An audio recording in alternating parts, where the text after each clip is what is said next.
When is a 5% failure rate acceptable?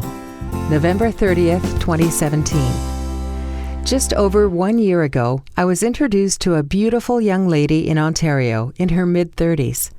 I was asked to pray for her and chat to help pick up her spirits, as she was in severe pain from a surgical mesh which was used during surgery to lift her bladder after the birth of her son approximately 5 years earlier. The pain was caused by infection from the mesh. She had to return to hospital many times over the past few years as the infection seemed to mutate, and her doctors tried to find the right combination of antibiotics to rid her body of this infection. Ideally, the mesh should have been removed, but because her tissues grew around and through the mesh, this was no longer possible. Many times, she was rushed to hospital very near death, as she would go into septic shock. We shared several messages over the past year as I tried to offer comfort, especially during the night when she was alone and in great pain.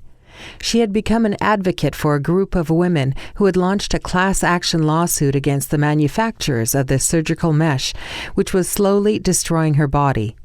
It seems that the medical profession continues to use the mesh, even though they knew that there were many related health issues caused by its use.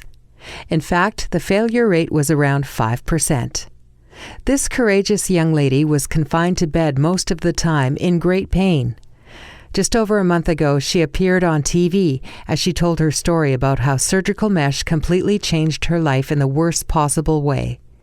Only a couple of weeks ago, she told me that even if the class action lawsuit was successful, she personally would not benefit. No amount of money would give her back her good health, and she feared that she might not survive to watch her young son grow up. When I offered prayers for her comfort and recovery, she sent back a message with multiple thank yous. A few minutes ago, I received a message from our mutual Facebook friend informing me that she passed away today. My heart is heavy, but I wanted to share this story just in case any of you are facing surgery where surgical mesh may be used. Make sure you ask lots of questions and find out if there are other options. A 5% failure rate may not seem unreasonable until you are one of the 5%. Rest in peace, my friend. May God provide comfort for those you loved and left behind.